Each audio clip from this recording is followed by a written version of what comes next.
Bonjour à tous, bienvenue sur ma chaîne YouTube KDG Structure. Sur cette chaîne, nous abordons les problèmes de la résistance des matériaux. Et aujourd'hui, dans cette vidéo, je voudrais vous présenter quelques méthodes pour déterminer la nature du système. Mais avant de commencer, je voudrais vous dire, si c'est votre première fois que vous tombez sur cette chaîne, Abonnez-vous. n'hésitez pas à vous abonner et à partager avec vos amis. Et n'hésitez pas, si vous avez des remarques ou des inquiétudes, à les mettre dans les commentaires. Je reviendrai certainement vous répondre. Du coup, aujourd'hui, dans cette vidéo, j'aimerais vous présenter quelques méthodes, astuces pour pouvoir déterminer la nature de votre système. Puisque voilà la fameuse formule que nous connaissons tous qui dit le nombre de barres, qui dit B plus R égale à 2N. En fait, le nombre de barres plus le nombre de réactions de la structure égale à 2N. Et si le nombre de barres est supérieur à 2N, ça veut dire que voilà, le système est hyper. Ou si c'est inférieur, ça veut dire que le système est hypo. Du coup, cette fameuse formule, dans la plupart des cas, ça ne marche pas avec toutes les structures. Du coup, voilà, d'où la raison de savoir comment analyser la structure.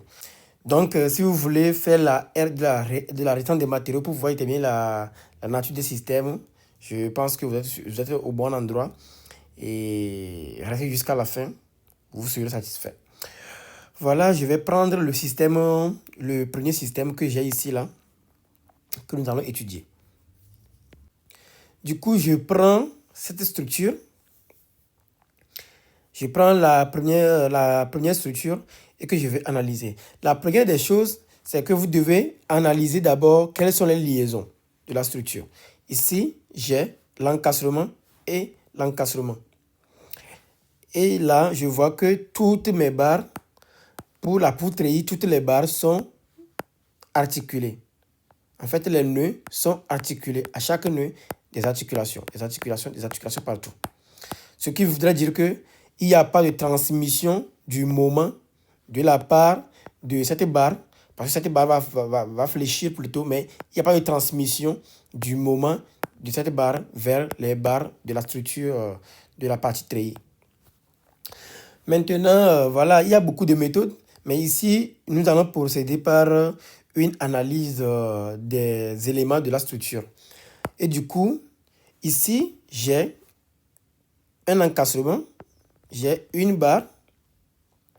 Une barre, si je prends que la barre là, avec cet encastrement, on peut dire que la barre est en équilibre. Voilà, c'est pas qu'on peut dire la barre est effectivement en équilibre.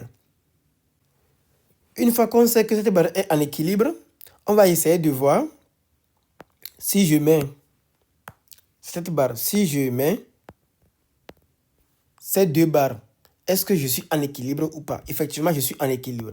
Si je continue, je mets deux barres, je suis toujours en équilibre. Deux barres, je suis en équilibre. Ici, si je mets ça et ça, je suis effectivement en équilibre. Si je mets ça et ça, je suis en équilibre. Maintenant, je continue toujours. Si je mets la barre là et la barre là, les deux, je suis en équilibre. Si je remets ça, je suis en équilibre. Si je remets ça, je suis effectivement en équilibre. Voilà. Si je remets cette barre par exemple, est-ce que je suis en équilibre? Non, parce que la barre est seulement rotulée ici. Du coup, le système est hypo. Maintenant, si je remets cette barre, ça veut dire que je suis en équilibre maintenant. Maintenant, là, j'ai vu que j'ai essayé de voir tout ce qui est en équilibre. Maintenant, je vais passer à voir qu'est-ce qui vient compléter l'équilibre encore de la structure. Et du coup, on peut se rendre compte que ici, l'appui là qui est là, c'est un appui qui vient encore soutenir la barre. Du coup, étant donné que c'est un encastrement, ça veut dire que j'ai déjà plus 3. Maintenant, je vais voir, si vous avez remarqué, en traçant, en cherchant les barres qui sont en équilibre pour former mon système ISO, j'avais laissé la barre là par exemple. Cette barre. Voilà. Ça veut dire que si cette barre existe dans la structure, ça veut dire que la barre est aussi venue appuyer en quelque sorte la structure, soutenir en quelque sorte la structure. Donc, je peux encore faire plus 1. Donc, en faisant la somme de ces deux-là, on se rend compte que le système est hyper 2 degrés, hyper 2 degrés 4. Maintenant, l'autre méthode consiste à dire que, voilà, j'espère que vous avez compris à peu près ça, la méthode là. Du coup, je vais effacer, je vais vous présenter une seconde méthode en fait. Du coup, l'autre méthode consiste à dire, à analyser la structure et à se dire que si je mets, par exemple, une section ici, si je mets une section là et je trace ici, je sais que si je prends la partie là, je suis en équilibre avec mon encastrement. Si je trace ça, je suis en équilibre. Si je trace plutôt les deux là, je suis en équilibre. Si je trace les deux là ici, je suis en équilibre. Si je trace ça, je suis en équilibre. Ça et ça, je suis en équilibre. Ça et ça, je suis en équilibre. Maintenant que j'ai coupé ça, quand j'ai coupé ça, qu'est-ce que j'ai? J'ai la barre là, la barre là, la barre là et la barre là. Donc, ça veut dire que j'ai coupé 4 barres en fait. Et les 4 barres, étant donné que toute cette partie de la structure est en équilibre, maintenant pour que la partie là soit en équilibre, il faut que je maintienne les 4 barres là. Du coup, le système est hyper 2 degrés 4. Autre méthode encore, c'est de se dire que je vais compter le nombre de corps. Voilà, pour compter le nombre de corps, je vais compter comme ça. Je prends ça, un corps. Je vais diminuer un peu. Voilà. Je prends ça comme un corps. Je prends ça comme un corps. Et tous ces deux corps comme un corps. Je vais reprendre ce système. Je reprends la partie là comme un corps. Et je reprends cette partie. Un corps, un corps. Là, bien évidemment, j'ai un corps, j'ai un corps, j'ai un deuxième corps, j'ai un troisième corps, j'ai un quatrième corps, j'ai un cinquième corps. Du coup, j'ai 5 corps.